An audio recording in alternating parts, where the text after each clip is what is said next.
Students, welcome back to my YouTube channel SV study classes 9335 पर। आज के इस वीडियो में हम क्लास 12th बायोलॉजी के ऊपर बात करेंगे। इस वीडियो में हम क्लास 12th बायोलॉजी का कक्षा 12 जीव विज्ञान पूरी किताब का जो हम सिलेबस लेकर चल रहे थे उसका जो पार्ट 4 है वो आज के इस वीडियो में हम डिस्कस करेंगे और सभी महत्वपूर्ण प्रश्न इस वीडियो में हम देख लेंगे। पार्ट 4 हो चुका है, इससे पहले पार्ट 1, पार्ट 2, पार्ट 3 हमने पढ़ा दिया है। अगर आपने वो वीडियो नहीं देखे हैं तो आप जाकर पहले वो वीडियो देखिएगा और अच्छे से तैयारी करिए। मैं गारंटी लेता हूं, अगर आपने जो भी बायोलॉजी के वीडियो बने हैं अगर टोटल वीडियो देख लिए तो आपको 90% लाने से एग्जामिनर का दादा भी नहीं रोक सकता है। क्योंकि जो भी अगर आप प्रीवियस ईयर क्वेश्चन पेपर उठाएंगे, मॉडल पेपर उठाएंगे, उसमें ये जो 4 वीडियो के अंदर हमने क्वेश्चन कवर किए हैं, क्वेश्चन प्लस विद आंसर के साथ वही क्वेश्चन आपको मिलेंगे, ये 100% गारंटी है। बस आपको चारों वीडियो अच्छे से देखना है और तैयार करना है, नोट बनाने हैं और आपको अच्छे से तैयारी करनी है बोर्ड एग्जाम 2023 की। क्योंकि स्टूडेंट आप सोच रहे होंगे कि कोरोना लग जाएगा हम ऐसे पास हो जाएंगे, तो स्टूडेंट आपको ये बिल्कुल भी नहीं सोचना है। क्योंकि पिछली ईयर भी कुछ स्टूडेंट यही सोच रहे थे, तो बिल्कुल फाइनली 24 मार्च से पेपर धर दिए गए थे। तो स्टूडेंट आपको अपनी तैयारी करते रहना है, पेपर हो या ना हो वो तो अलग की बात है, बट आपको अपनी तैयारी 100% अपनी तैयारी को आपको देना है। आप अगर 100% अपनी तैयारी देंगे तो आपके मन में कोई भी संतुष्टि अवश्य रहेगी, कि आपके मन में कोई भी दुविधा नहीं होगी कि पेपर होगा या नहीं होगा। आप कहेंगे कि पेपर हो या ना हो हमें तो पास होना है। तो आइए स्टूडेंट, ज़्यादा समय ना लेते हुए वीडियो को शुरू करते हैं। जिससे पहले अगर आप लोग चैनल पर नए आए तो प्लीज़ चैनल को भी सब्सक्राइब कर लेना, और अगर वीडियो अच्छा लगे तो वीडियो को भी लाइक कर देना और अपने दोस्तों में भी शेयर कर देना, ताकि सभी को मोस्ट इंपोर्टेंट क्वेश्चन का वीडियो पहुंच सके। आइए फर्स्ट वीडियो शुरू करते हैं। देखिए स्टूडेंट, जो फर्स्ट क्वेश्चन है, अगर आप प्रीवियस ईयर क्वेश्चन पेपर उठा लेंगे, चाहे अभी जाकर आप उठा लीजिए, ये क्वेश्चन आपको कई बार बोर्ड एग्जाम में मिलेगा। बायोगैस या गोबर गैस पर संक्षिप्त टिप्पणी। देखिए बायोगैस या गोबर गैस पर आपको टिप्पणी करना है।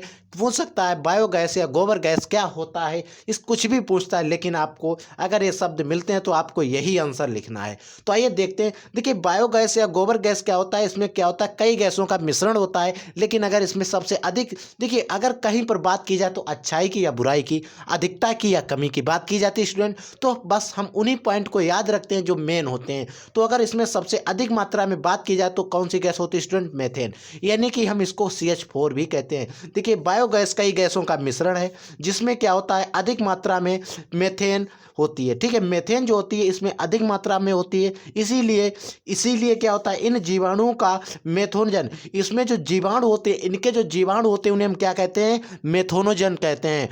ये जीवाणु वातावरण में गाढ़े कीचड़ में मिलते हैं। यानी ये जो जीवाणु होते हैं, ये जो जीवाणु हैं जिन्हें मेथोजन कहते हैं, ये मिलते कहाँ हैं, ये हमारे गाढ़े कीचड़ में मिलते हैं। ठीक है स्टूडेंट, इनका प्रयोग, अगर इनका उपयोग की बात की जाए, जो ये मेथोजन है इनका उपयोग हम कहाँ करते हैं, बहित मल उपचार में किया जाता है। इनका उपयोग कहाँ किया जाता है, बहित मल उपचार में। अगर ये क्वेश्चन आ जाए आपसे, विकल्पी क्वेश्चन आ जाए कि मेथोजन जो जीवाणु होते हैं इनका उपयोग और कहाँ किया जाता है, तो आप वहाँ पर लिखेंगे बहित मल उपचार में। ठीक है स्टूडेंट, मिलते किया जाता है। ये जीवाणु गोबर तथा पशुओं के रुमैन, ये देखिए गोबर में पाए जाते हैं तथा पशुओं के रुमैन में भी मिलते हैं। और ये सेलुलोज से क्रिया करके, ये सेलुलोज से क्रिया कर लेते हैं, क्रिया करके उसे तोड़ देते हैं। सेलुलोज से क्रिया करेंगे और उस सेलुलोज को क्या करेंगे, तोड़ देंगे। क्या करेंगे, उसको खंडित कर देंगे, उसको यानी कि कई भागों में तोड़ देते हैं, डिवाइड कर देंगे, तोड़ देते हैं, जिसमें उत्पादन ज्वलनशील गैस बायोगैस कहते हैं। और जब टूट जाता है वो सेलुलोज तो उससे एक ज्वलनशील गैस उत्पन्न होती है जिसे हम बायोगैस कहते हैं। क्या कहते हैं, जिसमें होता क्या है, 50 से 60% क्या होती है, आपकी मेथेन CH4 गैस पाई जाती है। स्टूडेंट आपको परसेंटेज याद रखना है कि 50 से कितने परसेंट होती है, 60% होती है मेथेन। ठीक है, ये आपको याद रखना। आइए नेक्स्ट क्वेश्चन देख लेते हैं। देखिए स्टूडेंट, नेक्स्ट हमारा क्वेश्चन है कि पेनिसिलिन की खोज किसने और कब और किससे की। यानी कि देखिए इसमें 3 क्वेश्चन है, पेनिसिलिन की खोज किसने की, कब की और किससे की। तीनों क्वेश्चन है, और तीनों क्वेश्चन अगर आप कहें तो ऑब्जेक्टिव के लिए सबसे इंपॉर्टेंट हैं। कई बार बोर्ड एग्जाम में इनसे ऑब्जेक्टिव क्वेश्चन आ चुका है। अगर कोई क्वेश्चन आया सबसे ज़्यादा तो वो आया पेनिसिलिन की खोज किसने की थी। तो स्टूडेंट इसका आंसर बड़ी आसानी से पेनिसिलिन की खोज अलेक्जेंडर फ्लेमिंग एक साइंटिस्ट थे, उन्होंने सन 1929 ईस्वी में की थी और यह पेनिसिलियम नोटेटम से प्राप्त हुआ। पेनिसिलियम नोटेटम से प्राप्त हुआ है। किससे स्टूडेंट? पेनिसिलियम नोटेटम से प्राप्त किया जा गया था। ठीक है, नेक्स्ट क्वेश्चन हमारा देखते हैं बायोटेक्नोलॉजी। आप कहें तो इम्पोर्टेंट नहीं, हम कहेंगे कि वेरी इंपॉर्टेंट। जैव प्रौद्योगिकी, इंग्लिश में बायोटेक्नोलॉजी, क्योंकि स्टूडेंट जो हमारा बोर्ड का पेपर आता है उसमें बायोटेक्नोलॉजी लिखा होता है लेकिन इंग्लिश में लिखा होता है। ठीक है, हिंदी के समान लिखा होता है बायोटेक्नोलॉजी, को आपको कंफ्यूज नहीं होना है। बायोटेक्नोलॉजी कहे या जैव प्रौद्योगिकी कहे, आपको आंसर ये लिखना है। होता क्या है, जैव प्रौद्योगिकी शब्द का प्रयोग अगर देखें, जैव प्रौद्योगिकी शब्द का प्रयोग किसने किया था? सबसे पहले कार्ल इरेकी ने किया था। ठीक है, जैव प्रौद्योगिकी शब्द दो शब्दों से मिलकर बना है। देखिए, जैव प्रौद्योगिकी, जैव और प्रौद्योगिकी दो शब्दों से मिलकर बना है। इसमें जैव मतलब जीव विज्ञान से संबंधित है, प्रौद्योगिकी मतलब तकनीक से है। तो आइए हमने जो इसका आंसर लिखा है वो भी इसके आगे का भी देख लेते हैं। देखिए, यही बात लिखिए, जैव प्रौद्योगिकी यानी कि जैव अर्थात जीव विज्ञान से संबंधित है। जैव मतलब जीव विज्ञान, ठीक है, और तथा प्रौद्योगिकी अर्थात तकनीक, जिसका अर्थ होता है प्रौद्योगिकी या तकनीक में जीव का प्रयोग।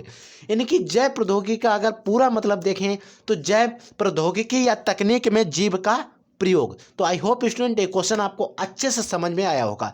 नेक्स्ट क्वेश्चन, पुनर्योजक डीएनए या देखिए पुनर्योजक डीएनए, इसको अगर हम कहें इंग्लिश के अंदर पुनर्योजक या पुनर्योगज डीएनए, अगर इसको इंग्लिश में कहें तो हम कहते हैं रिकम्बिनेंट डीएनए, और इसके हम शॉर्ट में लिखते हैं आरडीएनए। इसे हम शॉर्ट में लिखते हैं आरडीएनए। कहीं कहीं इतना लिखा मिलेगा तो आपको कंफ्यूज नहीं होना है। आरडीएनए की तकनीक की क्रियाविधि। स्टूडेंट ये जो टॉपिक है ये ऐसा टॉपिक है कि अगर इस पर एक पूरा वीडियो बनाया जाए तब ये टॉपिक कवर हो पाएगा। तो अगर आप लोग चाहेंगे तो हम इस पर एक पूरा वीडियो बनाएंगे, तो उसके लिए आप हमें कमेंट करके बताना कि आपको इस पर पूरा वीडियो चाहिए। नहीं तो आप कोचिंग नोटबुक्स या अपनी बुक से इसको अच्छे से ध्यान करके लिख लेंगे। ये क्वेश्चन आपको 100% लिखना ही लिखना है।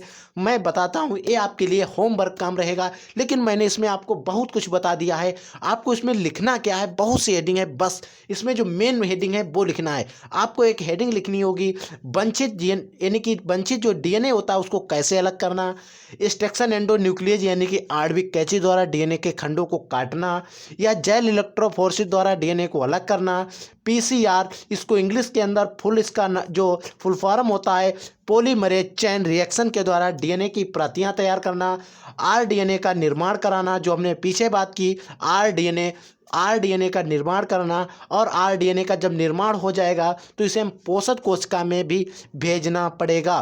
तो स्टूडेंट आइए हम इनको सभी को शॉर्ट में कुछ समझा देते हैं। देखिए, वंचित डीएनए को अलग करना, आपको अगर कोई जीन चाहिए, अगर किसी में कोई विशेषता है, किसी में जैसे कि बीटी कपास की अगर बात की जाए तो उसमें क्राइजीन पाया जाता था, उसके जीन को निकाल दिया गया। तो हमने क्या किया, उस डीएनए के जो एच जीन था उसको हमने निकाल लिया। ठीक है, तो उस बीच जीन को अलग करना। ठीक है, और हम देखते हैं स्ट्रक्चर एंडोन्यूक्लियस।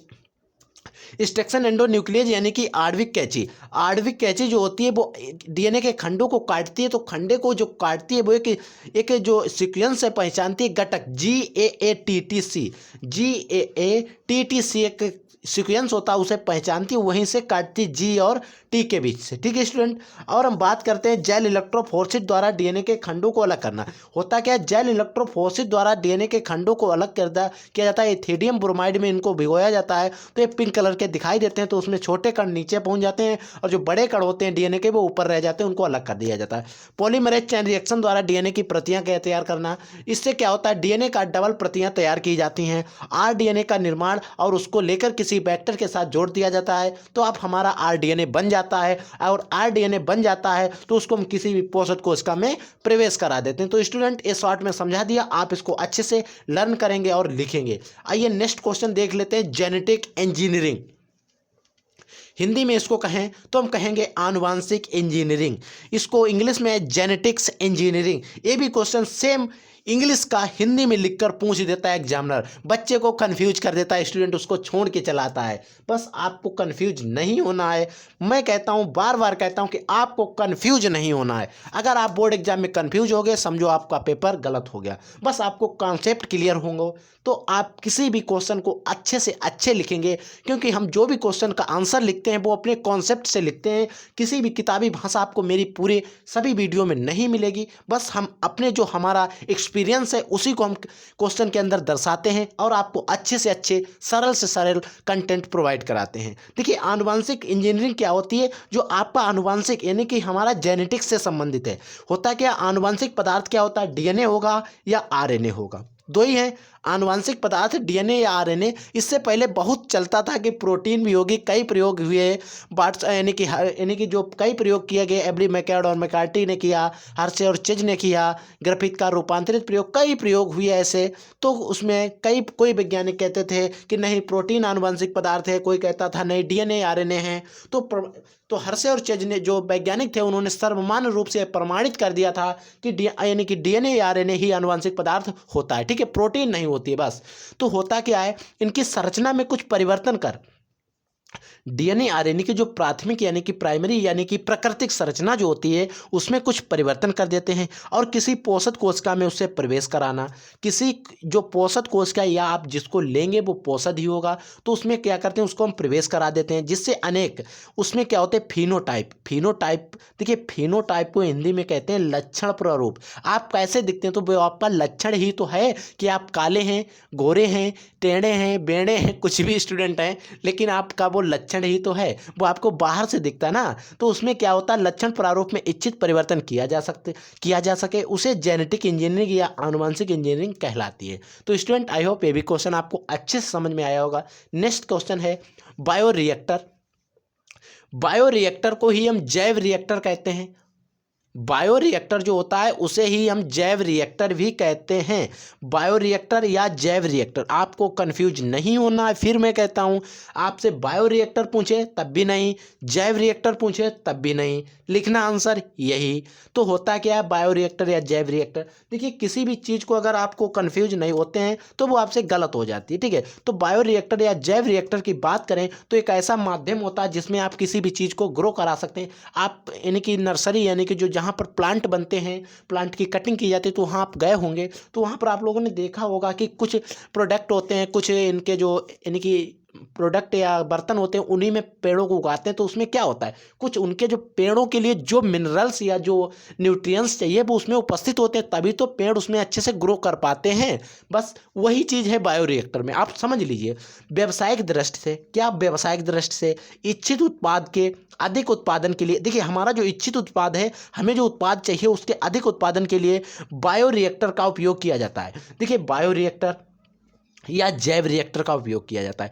इसके द्वारा हम क्या करते हैं, 100 से 1000 लीटर तक हम संवर्धन माध्यम तैयार किया जा सकता है। इससे कितना माध्यम तैयार किया जा सकता है, बायोरिएक्टर या जैव रिएक्टर से 100 से 1000 लीटर तक संवर्धन माध्यम तैयार किया जा सकता है। आइए इसके आगे देख लेते हैं। देखिए, 100 से 1000 लीटर तो जो इसका होता है संवर्धन माध्यम तैयार किया जा सकता है, अगर इसमें सूक्ष्म जीव, पौधे, जंतु एवं मानव की कोशिकाओं या ऊतकों का संवर्धन किया जा सकता है। देखिए, इसमें सूक्ष्म जीव भी उगाए जा सकते हैं, ये अगर कहें उनको ग्रो कराया जा सकता है, पौधे भी उगाए जाते हैं, ये तो आजकल बहुत चल रहा है फंक्शन में।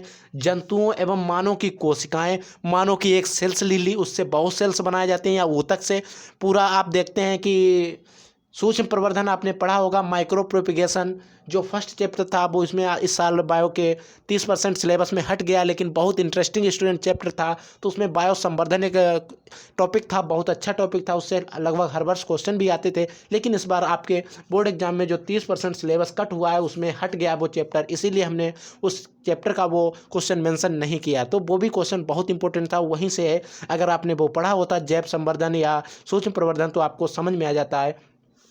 तो ऊतक का संवर्धन किया जाता है और विशिष्ट उत्पादों को तैयार किया जाता है, और विशिष्ट जो उत्पाद होते हैं उनको तैयार कर लिया जाता है क्या हमें चाहिए, ठीक है, उसके अनुसार उसमें वो डाले जाते हैं प्रोडक्ट जो जो भी उसको चाहिए होता है।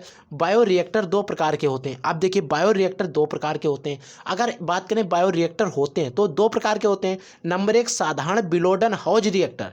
देखिए यहाँ पर आपको बिलोडक भी मिल सकता है, बिलोडक, ठीक है, बिलो डक या बिलो डन भी, आपको कंफ्यूज नहीं होना। मैं फिर कहता हूँ आपको कंफ्यूज नहीं होना है, क्योंकि हिंदी मीडियम की बुक में सब में लगभग थोड़ा बहुत अलग अलग लिखा है, ठीक है। तो और दूसरा होता है दंड बिलोडन हाउस रिएक्टर। देखिए एक तो होता है साधारण बिलोडक हाउस रिएक्टर, ठीक है, दूसरा होता है दंड बिलोडन हाउस रिएक्टर, ठीक है। तो ये दो प्रकार के बायोरिएक्टर या जो भी कहें आप वो होते हैं, ठीक है, बायोरिएक्टर या जैव रिएक्टर कहें। और नेक्स्ट क्वेश्चन हमारा जो 33 क्वेश्चन है, वेरी इंपॉर्टेंट, काफ़ी इंपॉर्टेंट, आप कहें तो सबसे इंपॉर्टेंट, ठीक है। कई बार बोर्ड एग्जाम में इससे सवाल किसी ना किसी तरीके से आपसे पूछेगा ही पूछेगा। बात करते हैं PVR 322 की। PVR 322 क्या है? देखिए PVR 322 क्या है, ये क्वेश्चन बहुत ही प्रचलित है। आपसे अगर बायो पढ़ते हैं तो कोई ना कोई आपके सीनियर भाई बहन या कोई भी टीचर आपसे पूछ लेता है PVR 322 क्या है, तो हम आपको समझाएंगे PVR 322 क्या है। देखिए PVR 322 एक प्राकृतिक संवाहकों का एक संवाहन के सभी गुण उपस्थित नहीं होते हैं, एक संवाहक है, ठीक है। कहता है कि सभी प्राकृतिक संवाहकों में संवहन के सभी गुण उपस्थित नहीं होते।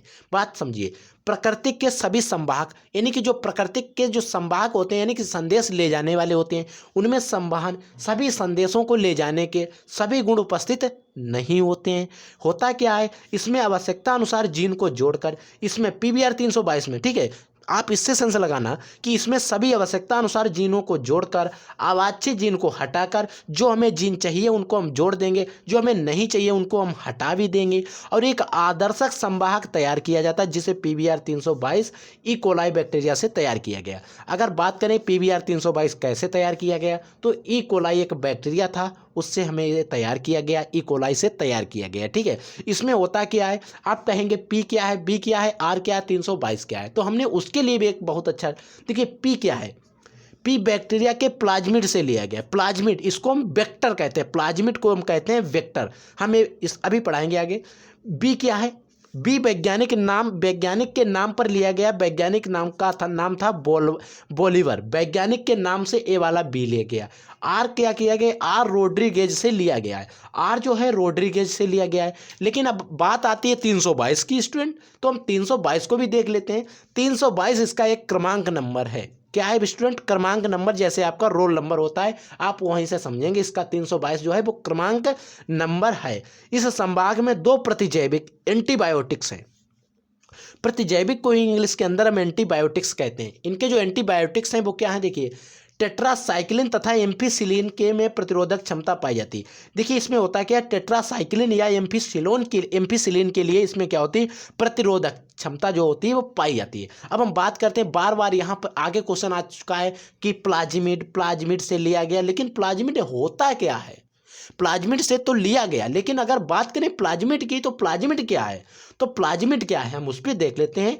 प्लाज्मिड क्या होता है, प्लाज्मिड जीवाणु जो होते हैं, जो बैक्टीरिया होते हैं, उनमें एक DNA पाया जाता है, उससे अतिरिक्त भी एक आनुवंशिक पदार्थ होता है। देखिए जैसे कि ये बैक्टीरियल सेल है, ठीक है, इसमें बिलाई है जो भी होते हैं, ठीक है, इसमें इधर होते हैं, और इसमें एक आनुवंशिक पदार्थ DNA होता है, उसके अतिरिक्त भी एक गोलाकार आनुवंशिक पदार्थ होता है, इसे ही हम प्लाज्मिड कहते हैं, ठीक है स्टूडेंट।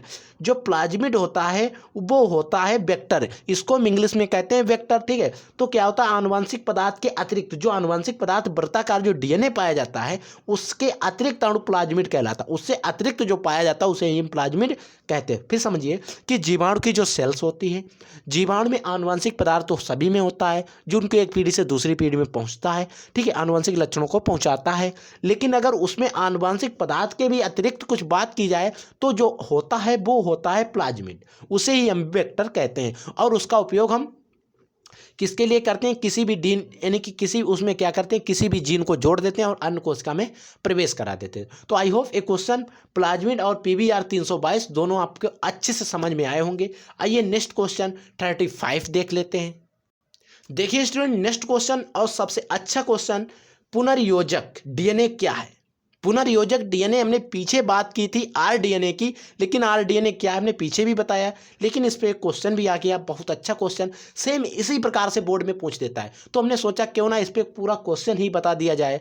देखिए पुनर्योजक डीएनए, देखिए विजातीय डीएनए, विजातीय डीएनए तथा संवाहक डीएनए के समाकलन से यानी कि जोड़ने से बना डीएनए पुनर्योजक डीएनए। देखिए विजातीय डीएनए और संवाहक डीएनए, यानी कि खराब डीएनए, अच्छा डीएनए, और आपका जो इच्छित डीएनए और संवाहक डीएनए के साथ आप किसी भी चीज़ को अगर चाहिए तो उसमें दो चीज़ें आप जोड़ लेते हैं, तो उनसे जो बन जाता है एक नई बन जाता है प्रोडक्ट, जो नया प्रोडक्ट बनता है उसे हम आरडीएनए कहते हैं। अब यहाँ पर डीएनए की बात हो गई तो हम डीएनए ले लेते हैं। जैसे कि किसी भी रिएक्शन में आप उत्पाद और अभिकारक को मिला देते हैं तो उसको पूरे को हम रिएक्शन कहते हैं ना, रिएक्शन के अंदर ही अभिकारक भी होंगे, उत्पाद भी होंगे। तो इसी प्रकार पुनर्योजक डीएनए में ही विजातीय डीएनए और विजातीय डीएनए तथा संवाहक डीएनए के समाकलन, विजातीय डीएनए जो होगा और संवाहक डीएनए आपका डीएनए और ले जाने वाला, और विजातीय यानी कि खराब डीएनए जो भी होगा, उनके समाकलन से जो डीएनए बनेगा उसे पुनर्योजक डीएनए, इसे रिकम्बिनेंट डीएनए या शॉर्ट में कहें तो आरडीएनए कहते हैं।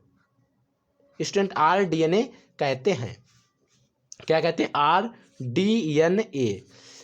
डीएनए का फुल फॉर्म तो आपको सभी को पता होगा, डीऑक्सी राइबो न्यूक्लिक एसिड होता है आरडीएनए। इसका फुल फॉर्म आप लिख लेना, आरडीएनए। आर मतलब रिकम्बिनेंट, ठीक है, और डीएनए, आरडीएनए पूरा होता है। अगर डीएनए का भी पूछे तो इसका होता है डीऑक्सी राइबो न्यूक्लिक एसिड, ठीक है, डीऑक्सी राइबो न्यूक्लिक अम्ल।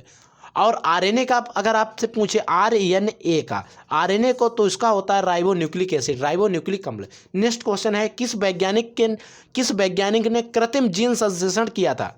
अब उस समय से हम कृत्रिम जीन संश्लेषण की बात कर रहे हैं, जो आरडीएनए बनाया, तो उसमें अगर सबसे पहले की बात की जाए कृत्रिम जीन संश्लेषण की तो किसने किया था? वो हमारे वैज्ञानिक थे जिनका नाम था हरगोविंद खुराना जी। हरगोविंद खुराना जी ने कृत्रिम जीन संश्लेषण किया था, ठीक है स्टूडेंट। नेक्स्ट क्वेश्चन क्या है? वेरी इंपॉर्टेंट क्वेश्चन, बीटी कपास पर संक्षिप्त टिप्पणी। Question is a very important, all board exam, कई बार बोर्ड एग्जाम में आ चुका है, in the great question board exam के लिए सबसे महान क्वेश्चन है। इससे आपसे 100% क्वेश्चन फंसेगा। देखिए क्या क्वेश्चन है, बीटी कपास पर संक्षिप्त टिप्पणी। बीटी कपास होता है क्या है? बीटी कपास, इसको पहले आप इसको समझिए फिर हम आपको समझाएंगे। बैसिलस थ्यूरिंजिएंसिस एक बैक्टीरिया होता है।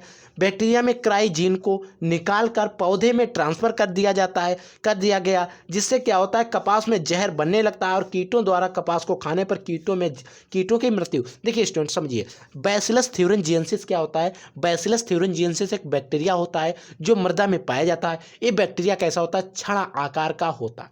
इस बैक्टीरिया में एक क्राइजीन पाया जाता है जो एक प्रोडक्ट बनाता है, प्रोडक्शन यानी कि एक जो कंपाउंड बनाता है जो क्या होता है, एक जहर होता है। तो क्या किया गया, बैक्टीरिया से वो क्राइजीन को निकाल लिया गया। जो बैक्टीरिया था उसका क्राइजीन निकालकर आरडीएनए बना लिया गया। कौन सा स्टूडेंट? आरडीएनए बना लिया गया और उसको क्या किया गया, कपास में ट्रांसफर कर दिया गया। आरडीएनए के प्लाज्मिड के साथ जोड़कर कपास में ट्रांसफर कर दिया गया। अब देखिए, जो जीन वही कार्य, तो हुआ क्या कि जो आरडीएनए था, वो जो बैक्टीरिया का क्राइजीन था, वो कपास में पहुंच गया, और जब कपास में पहुंच गया तो कपास में भी प्रोटॉक्सिन प्रोटीन बनने लगी, वो जहर बनने लगा। और उस जहर की एक खासियत थी कि वो सिर्फ तभी एक्टिव होगा जब उसको क्षारीय माध्यम मिलेगा। तो आप देखते हैं कि जो कीट होते हैं या कोई भी होता है, उसकी आंत में जो होता है वो क्षारीय माध्यम होता है लगभग। तो होता क्या, जैसे वो कीट उसको खाता है और वो जहर उसकी आंत में जाता है, क्षारीय माध्यम मिलता है, वो तुरंत सक्रिय और कीट जो होता है उसकी मृत्यु हो जाती है। इसीलिए कपास यानी कि कॉटन हमारा सुरक्षित रहता था। पहले कपास में छेद हो जाते थे, कपास अंदर अंदर सड़ जाता था, कीट खा जाते थे, बहुत तमाम समस्याएं थी। तो उसको लिए हमें बीटी कपास अपनाया गया। और अगर बीटी फसलें, एक क्वेश्चन आ जाता है, बीटी फसलें, ये क्वेश्चन भी इंपॉर्टेंट है। उसमें सिर्फ आप कपास की बात नहीं, तो उसमें बीटी आलू, बीटी बैंगन, बीटी गोभी, बीटी टमाटर, बीटी बैंगन सारे आ जाएंगे। तो हम उसको आपके एक नया, यानी कि आप देखिए स्टूडेंट, ये जो सभी क्वेश्चन थे वो अभी नहीं कवर हो पाए। इसके आगे 2-4 चैप्टर बायोडाइवर्सिटी, बायोटेक्नोलॉजी के आगे के जो भी चैप्टर हैं वो बचे हुए हैं, उनके भी मोस्ट इंपॉर्टेंट क्वेश्चन हमको लाना है। बस आपको भागना नहीं है, वीडियो में बने रहना है। आप एक वीडियो और 5वां पार्ट भी इसका देख लेना। आप अगर ये 5 पार्ट देख लेते हैं तो मैं गारंटी कहता हूँ कि 90 90% आपको लाने से कोई रोक नहीं सकेगा।